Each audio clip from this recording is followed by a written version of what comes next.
નમસ્કાર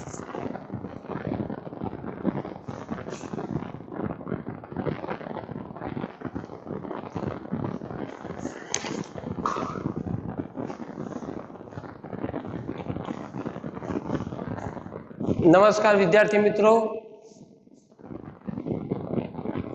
સૌપ્રથમ ઝડપથી દરેક વિદ્યાર્થી મિત્રો જોડાઈ જાય.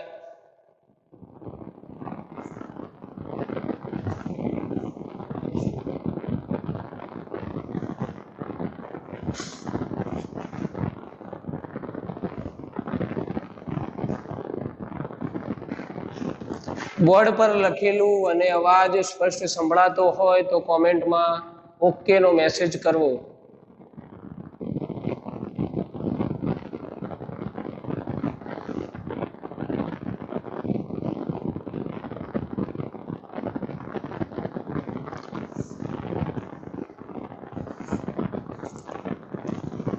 ઓકે, ચલો અહીંયા ધ્યાન આપીશું. આગળના ભાગની અંદર આપણે ચર્ચા કરી ચૂક્યા છીએ કે જે સૂક્ષ્મજીવો છે, સૂક્ષ્મજીવો જે આપણા માટે ફાયદાકારક હતા તે, અને ત્યારબાદ આપણે હાનિકારક સૂક્ષ્મજીવો વિશે અભ્યાસ કર્યો. તો જે હાનિકારક સૂક્ષ્મજીવો છે એ હાનિકારક સૂક્ષ્મજીવો વનસ્પતિ, પ્રાણીઓ અને મનુષ્યના પણ એટલું જ અસરકારક હોય છે. ઉદાહરણ તરીકે યાદ કરો કે મનુષ્યની અંદર રોગકારક સૂક્ષ્મજીવો કયા હતા?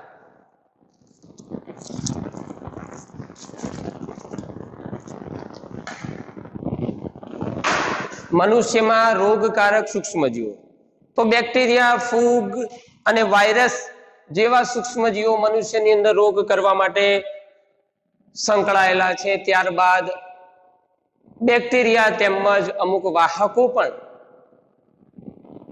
એ રોગકારક સૂક્ષ્મજીવો તરીકે ગણી શકીએ છીએ. અહીંયા ધ્યાન આપીશું, વાહકોની અંદર બે મચ્છરના નામ આપણે રોગ સાથે જોતા હતા કે માદા એનોફિલિસ નામનો મચ્છર જે પ્લેનેરિયા એટલે કે મેલેરિયા રોગ સાથે સંકળાયેલો છે, યાદ રાખશું. ત્યારબાદ માડા એડિસ મચ્છર જે ડેન્ગ્યુના વાહકનું કારક બને છે. એવી જ રીતે આપણે પ્રાણીઓની અંદર જોવા જઈએ તો રોગકારક સૂક્ષ્મજીવોનો અભ્યાસ કર્યો. તેની અંદર બેક્ટેરિયાથી થતો પ્રાણીમાં રોગ કયો છે? તો એન્થ્રિક્સ. અને વાયરસથી થતો રોગ જે પ્રાણીઓમાં, ઢોરોમાં મુખ્યત્વે જોવા મળે છે, તો એનું નામ છે ફૂટ એન્ડ માઉથ ડિસીઝ. બેક્ટેરિયા અને વાયરસથી થતા રોગની અંદર કન્ફ્યુઝન ના થઈ જાય તેનું ધ્યાન રાખીશું. ફરીથી એકવાર, એન્થ્રિક્સ એ પ્રાણીઓમાં થતો બેક્ટેરિયાથી રોગ છે અને વાયરસથી થતો પ્રાણીઓમાં રોગ એટલે કે ફૂટ એન્ડ માઉથ ડિસીઝ.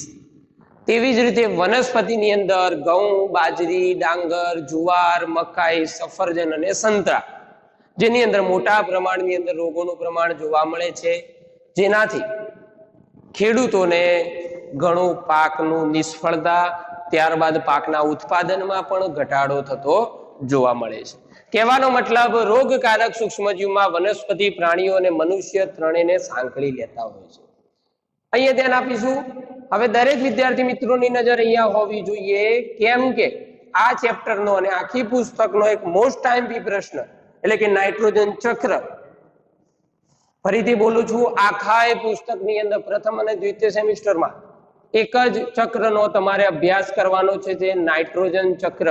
ખૂબ જ અગત્યનું, અને તમારે જાતે ડ્રો કરી અને એની સમજૂતી લખવાની છે. ઘણા બધા વિદ્યાર્થીઓને તેની આકૃતિ જોઈ કન્ફ્યુઝન થાય, પરંતુ બિલકુલ સરળ, એકદમ સહેલું. પરંતુ અહીંયા ધ્યાન રાખશો તો ઘરે વાંચવાની પણ જરૂર પડતી નથી. આપણે ફરીથી રિવિઝન પણ કરવાની જરૂર નથી. ખાલી આજના વિડિયો લેક્ચરમાં સંપૂર્ણપણે ધ્યાન અહીંયા હોવું જોઈએ.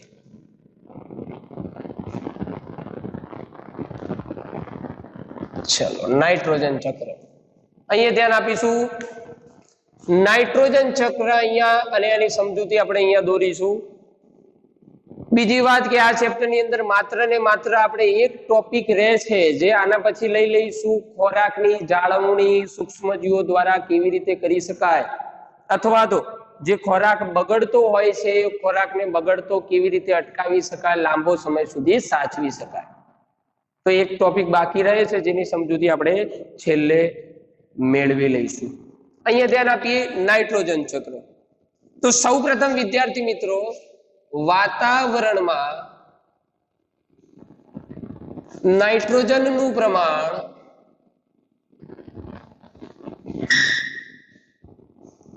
એ 78% જેટલું રહેલું છે.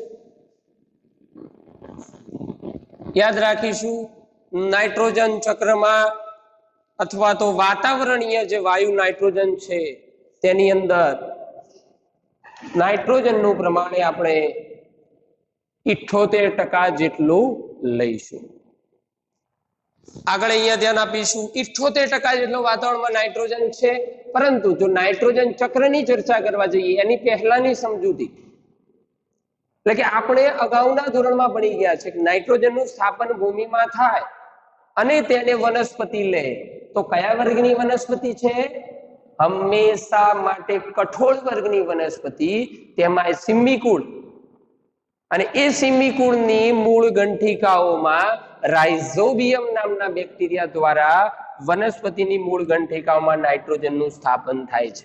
આ વાક્ય બિલકુલ ભૂલવું નહીં. ફરીથી બોલું છું, ભૂમિની અંદર રહેલો નાઇટ્રોજન રાઇઝોબિયમ નામના બેક્ટેરિયા દ્વારા સિમ્બીકુળની વનસ્પતિ, જે કઠોળ વર્ગની વનસ્પતિની અંદર મૂળ ગંઠિકાઓ દ્વારા તેનું સ્થાપન થતું આપણને જોવા મળે છે. તો આગળ વધીએ.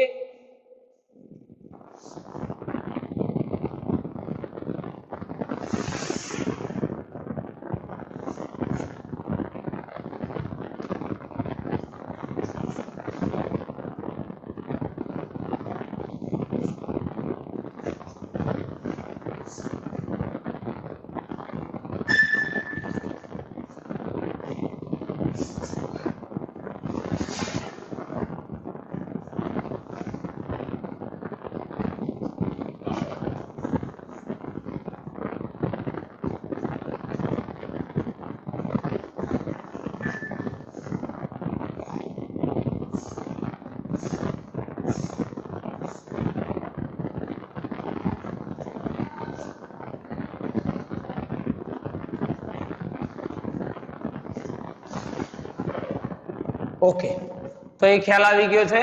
કઠોળ વર્ગની જે વનસ્પતિ છે, જે સિમ્બીકુળની, જેની મૂળ ગંઠિકાઓમાં રાઇઝોબિયમ નામના બેક્ટેરિયાનું સ્થાપન થતું જોવા મળે છે.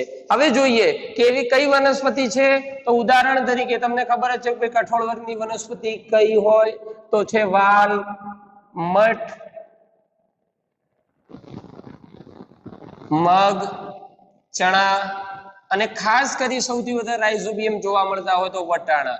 જે સમજૂતી માટે તમને જણાવું છું, વટાણાની અંદર સૌથી વધુ પ્રમાણમાં રાઇઝોબિયમ નામના બેક્ટેરિયા કાર્ય કરતા હોય છે. આ છે સામાન્ય સમજૂતી. આગળ વધીએ એક મુદ્દો, તો સૌથી વધુ જે કઠોળ વર્ગની વનસ્પતિ છે તેમાં પ્રોટીનનું પ્રમાણ સૌથી વધુ હોય.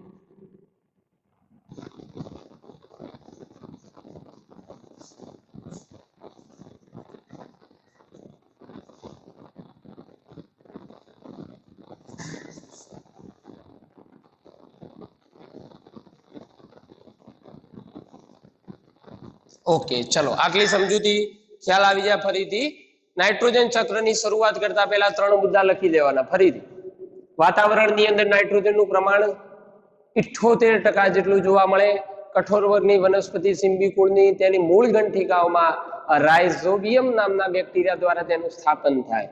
એવી કઈ વનસ્પતિઓ છે? તો વાલ, મઠ, મગ, ચણા, વટાણા વગેરે. વટાણાની અંદર સૌથી વધુ પ્રમાણમાં રાઇઝોબિયમ નામના બેક્ટેરિયા જોવા મળે. જે કઠોળ વર્ગની વનસ્પતિમાં છે તેમાં એ વનસ્પતિ પ્રોટીનનું સંશ્લેષણ વધુ કરશે, માટે તેનામાં પ્રોટીનનું પ્રમાણ વધુ હોય છે. આ સામાન્ય માહિતી છે, ખ્યાલ આવી જાય છે બધાને. તો આગળ વધુ ઝડપથી કોમેન્ટ બોક્સની અંદર કોમેન્ટ કરવી, દરેકને ખ્યાલ આવી જાય છે.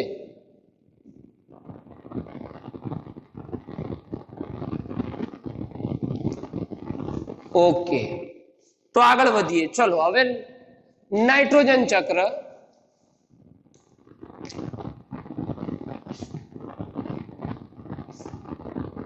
અહીંયા ધ્યાન આપશો. સૌપ્રથમ નાઇટ્રોજન ક્યાં છે? વાતાવરણમાં. તો પ્રથમ વાતાવરણીય નાઇટ્રોજન.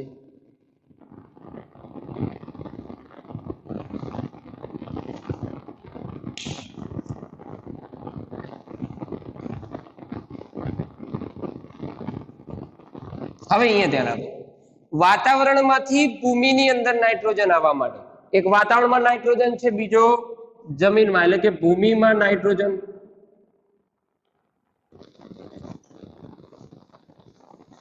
એટલે કે વાતાવરણમાંથી જમીનમાં નાઇટ્રોજન આવવાનો છે. બિલકુલ સરળ પદ્ધતિ દ્વારા શીખીશું. તો બે વસ્તુ અહીંયા ક્લિયર થઈ જાય કે એક નાઇટ્રોજન છે વાતાવરણમાં, બીજો ભૂમિ સુધી લાવવાનો છે. ક્યાં સુધી? જમીનમાં. વાતાવરણની અંદર કેટલું પ્રમાણ છે તો તમને ખબર છે, 78 જેટલું. એટલે કે વાતાવરણમાંથી ભૂમિમાં નાઇટ્રોજન કેવી રીતે આવે છે તે સમજવાનું છે નાઇટ્રોજન ચક્રમાં. તો વિદ્યાર્થી મિત્રો, બે પ્રકારે આવશે. એક વીજ ચમકારા અને બીજું નાઇટ્રોજન સ્થાપક બેક્ટેરિયા એટલે કે નીલહરિત લીલ દ્વારા ભૂમિની અંદર નાઇટ્રોજન આવતો આપણને જોવા મળે છે. ફરીથી બોલું છું, નાઇટ્રોજન હવામાંથી ભૂમિમાં લાવવા માટે, જમીનમાં સ્થાપન કરવા માટે બે પ્રકારે આવશે. નંબર 1 વીજ ચમકારા દ્વારા સીધો જમીનમાં, અને બીજું નાઇટ્રોજન સ્થાપક બેક્ટેરિયા એટલે કે નીલહરિત લીલ, તેના માધ્યમથી જમીનમાં નાઇટ્રોજનનું સ્થાપન થાય છે. પ્રથમ જોઈએ વીજ ચમકારા દ્વારા. ધ્યાન આપીશું.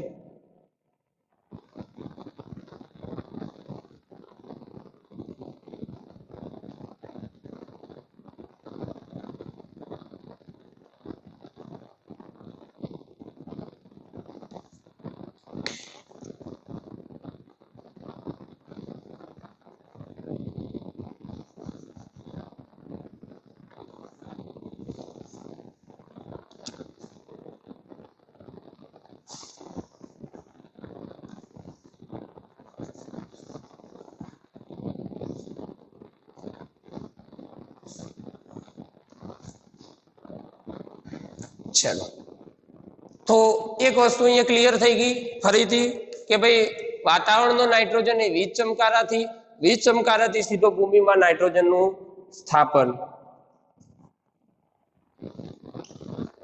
ચલો, એક રસ્તો અહીંયા ક્લિયર થઈ જાય છે. જે બે ભાગ હતા એમાંથી એક ભાગે વીજ ચમકારા દ્વારા સીધો જ ભૂમિની અંદર નાઇટ્રોજન ઉતરી ગયો. નંબર 2,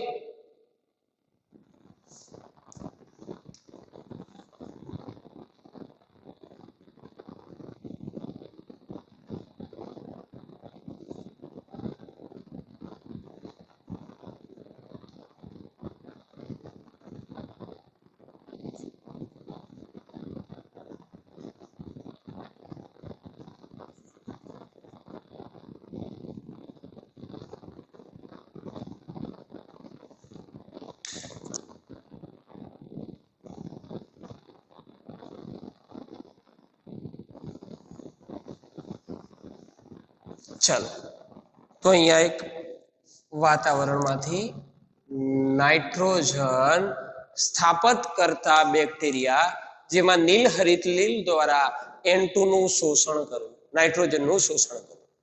હવે શું, એકવાર તો જે સ્થાપન દ્વારા વીજ ચમકારા દ્વારા ભૂમિમાં પહોંચી ગયો, બીજો રસ્તો છે નાઇટ્રોજન સ્થાપન કરતા બેક્ટેરિયા નીલહરિત લીલ દ્વારા N2 નું શોષણ. જો વિદ્યાર્થી મિત્રો ખ્યાલ ના આવતો હોય ત્યાં મને રોકજો, જેથી મને સમજાય. દરેકનું ધ્યાન અહીંયા હોવું જોઈએ કે સ્થાપન કરતા બેક્ટેરિયા નીલહરિત લીલ દ્વારા N2 નું શોષણ થઈ ગયું. હવે આ બેક્ટેરિયા જે છે તેનું ક્ષારમાં રૂપાંતર કરશે.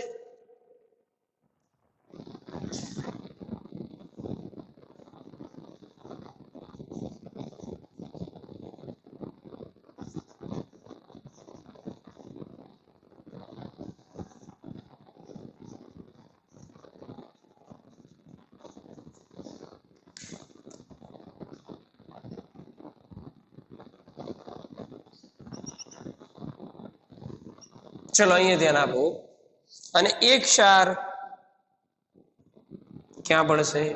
ભૂમિમાં. હવે તમે જોઈ શકતા તો બોર્ડ ઉપર કે વાતાવરણમાંથી નાઇટ્રોજન ભૂમિમાં આવવા માટેના બે રસ્તા અહીંયા ક્લિયર થઈ જાય છે. નંબર 1, વીજ ચમકારા દ્વારા ભૂમિની અંદર નાઇટ્રોજનનું સ્થાપન સીધે સીધું થઈ ગયું. બીજા નંબરે વાતાવરણનો જે 78% નાઇટ્રોજન છે એને શોષી સ્થાપન કરતા, એટલે કે વાતાવરણના અંદર જ છે, જે મેં બ્લુ પેનથી લખેલું છે એ બધો નાઇટ્રોજન હવામાં જ કાર્ય કરશે. તમે જોઈ શકો છો જે મેં બ્લુ પેનથી લખાણ લખેલું છે એ નાઇટ્રોજન હવામાં જ કાર્ય થાય છે. એટલે કે શું થયું? તો વાતાવરણમાં વીજ ચમકારા થયા અને એનાથી નાઇટ્રોજન ભૂમિમાં સ્થાપન થયું, જે મેં બ્લેક પેનથી લખેલું છે. એટલે કે જે ભૂમિનો ભાગ છે એ બ્લેક પેન છે અને વાતાવરણમાં ક્રિયા થતી હશે બ્લુ પેન દ્વારા. તો જો વીજ ચમકારા દ્વારા બિલકુલ સિમ્પલ, તમે સીધું ઉતારી શકો સ્ટેપ બાય સ્ટેપ. બીજા નંબરે નાઇટ્રોજન સ્થાપન કરતા બેક્ટેરિયા નીલહરિત લીલ, અને એમાં N2 નું શોષણ કરે છે, માત્ર શોષણ, હજી સ્થાપન કર્યું નથી.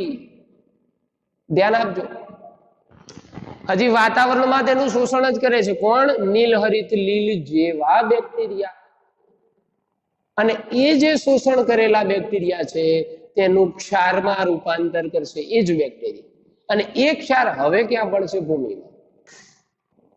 ચલો, બંને વસ્તુ ક્લિયર થઈ ગઈ બધાને, તો આગળ વધીશ. કેવી રીતે વધવાનું? જો પ્રથમ તો વાતાવરણનો નાઇટ્રોજન લખી ભૂમિની અંદર સ્થાપન કરાવવા માટેના બે રસ્તા ક્લિયર કરી અને તૈયાર રાખવાના. હવે આપણો વાતાવરણીય નાઇટ્રોજન એ ભૂમિમાં ઉતરી ગયો છે, ભૂમિમાં પહોંચી ગયો છે, તમે જેને જોઈ શકો છો. ચલો, હવે આમાં કોઈને પ્રશ્ન છે કે? તો આગળ વધું છું. ઓકે, હવે અહીંયા ધ્યાન આપો.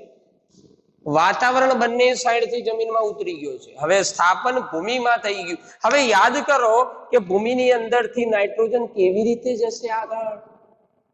તો જમીનમાંથી લઈ શકે એવું કયું સજીવ છે જે નાઇટ્રોજનનું સ્થાપન કરી શકે? અહીંયા જો બીજો મુદ્દો લખ્યો છે, કઠોળ વર્ગની વનસ્પતિ અથવા તો બીજા વૃક્ષ જે જમીન ઉપર ઉગે છે અને એ જમીન મૂળ દ્વારા તે નાઇટ્રોજન શોષશે. અહીંયા જો લખીશું,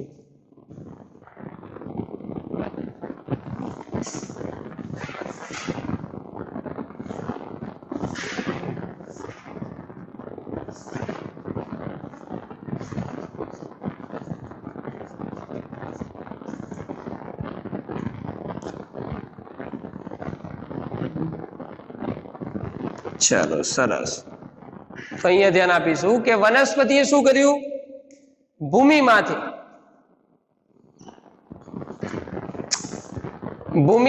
વનસ્પતિએ પોષણ મેળવી અને નાઇટ્રોજનનું શોષણ કરી લીધું. હવે યાદ કરો, આ વનસ્પતિને ખાય કોણ?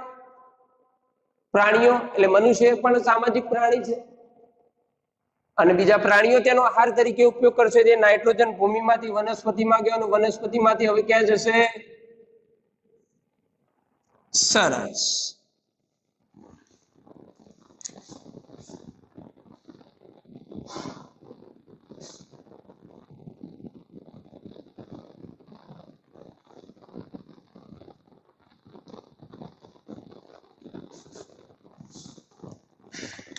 તો જે આ પ્રાણીઓ છે, આ પ્રાણીઓ વનસ્પતિનો ઉપયોગ કરી અને જો ક્યાંથી?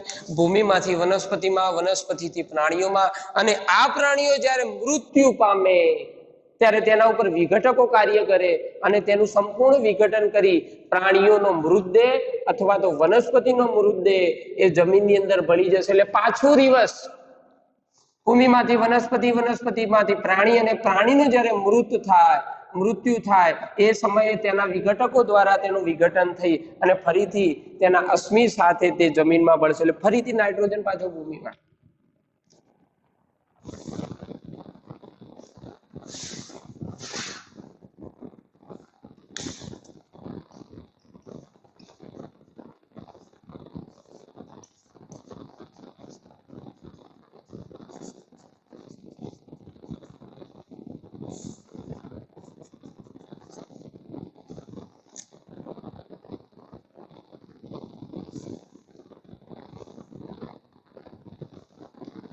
ફરીથી જમીનમાં. ચલો ફરીથી એકવાર નજર મારો તો જરાક. વાતાવરણમાંથી 2 વાર ભૂમિમાં આવવા માટે નાઇટ્રોજનની જગ્યા, ત્યારબાદ ભૂમિમાંથી વનસ્પતિ તેનો ઉપયોગ કરશે. આ જે વનસ્પતિ છે એ વનસ્પતિનું શોષણ કોણ કરશે? ભક્ષણ કરશે, એનો ખોરાક તરીકે ઉપયોગ કરશે તો એ પ્રાણીઓ, અને એ પ્રાણીઓ જ્યારે મૃત્યુ પામે, વનસ્પતિઓ જ્યારે મૃત્યુ પામે ત્યારે તેનું વિઘટકો દ્વારા વિઘટન થાય અને ક્યાં સ્થાપન થઈ જશે? સરસ રીતે ભૂમિમાં. ખ્યાલ આવી જાય છે દરેકને? ઓકે. હવે ભૂમિની અંદર સ્થાપન થઈ ગયું તો વાતાવરણમાં પાછો કેવી રીતે ફરે? તો આના આ જ નાઇટ્રોજન સ્થાપક બેક્ટેરિયાઓ જે ભૂમિમાંથી નાઇટ્રોજન લઈ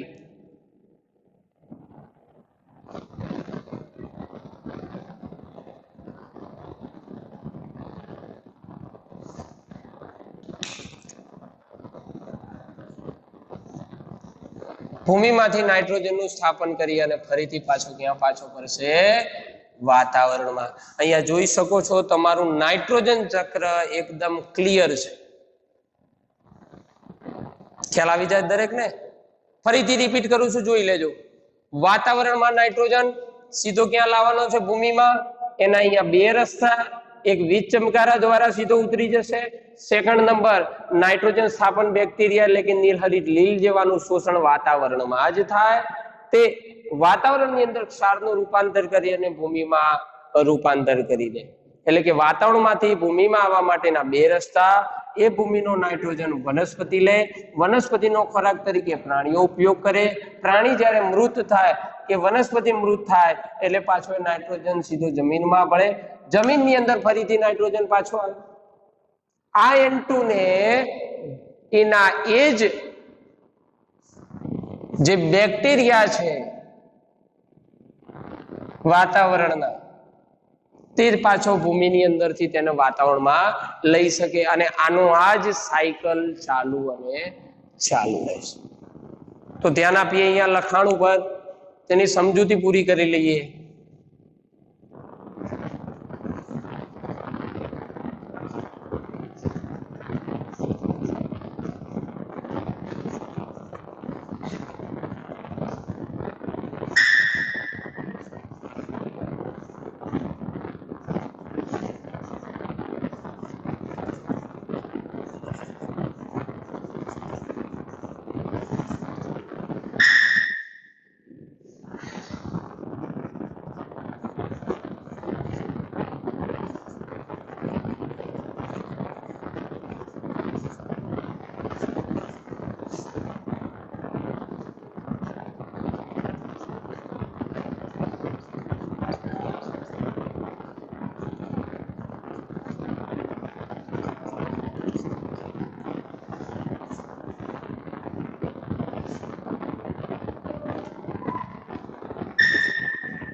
ધ્યાન આપતા જજો લખાણ ઉપર, જેથી ખ્યાલ આવશે.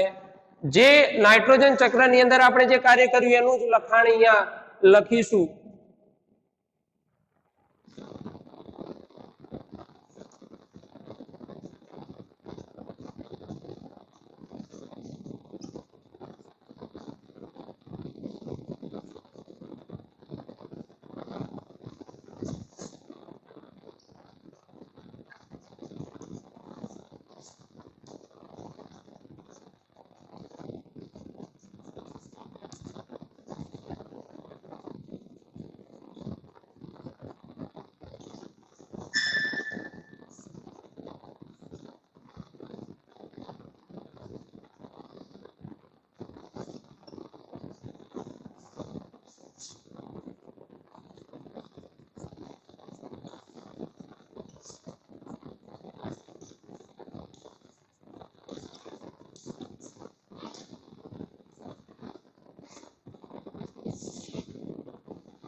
અહીંયા આપણે માહિતી જોઈ શકો છો કે મુદ્દાસર રીતે તેનો અભ્યાસ કરીશું. ફરીથી તો જરાક એકવાર મુદ્દાસર પ્રશ્ન માટે ટેલી કરી લઈએ.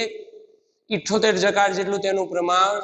કઠોળ વર્ગની સિમ્બી કુળની મૂળ ગંઠિકાઓમાં રાઇઝોબિયમ નામના બેક્ટેરિયાનું સ્થાપન, જેમાં રાઇઝોબિયમ નામના બેક્ટેરિયા છે નાઇટ્રોજન વધુ પ્રમાણમાં સ્થપાશે, તેમાં પ્રોટીનનું પ્રમાણ સૌથી વધુ હશે.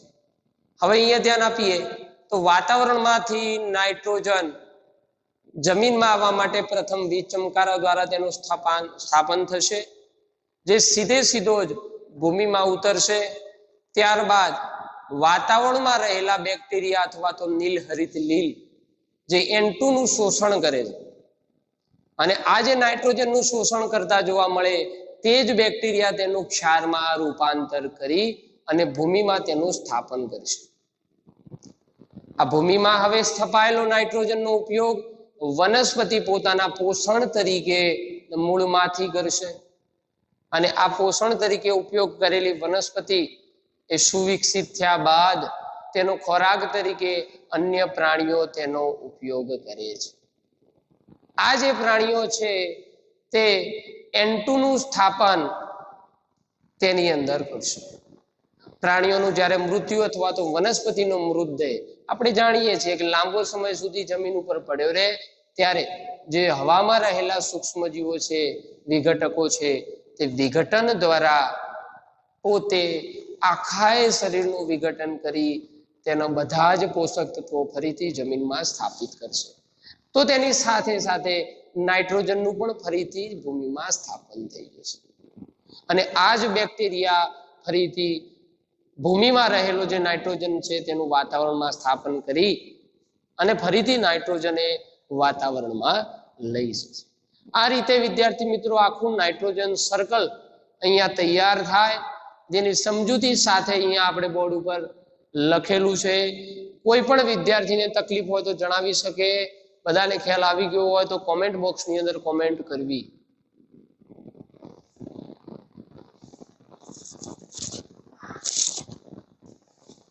ઝડપથી દરેકને ખ્યાલ આવી ગયો છે. 2-3 મુદ્દા જ ખાલી યાદ રાખવાના કે વાતાવરણમાંથી જમીનમાં આવવા માટેના 2 રસ્તા, અને ત્યારબાદ તો સ્ટેપ બાય સ્ટેપ વનસ્પતિથી પ્રાણી, પ્રાણીથી ફરીથી જમીન અને ફરીથી વાતાવરણમાં.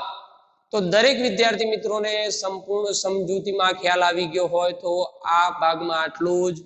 મળીએ નવા ભાગ સાથે. અસ્તુ. જય હિન્દ, જય ભારત.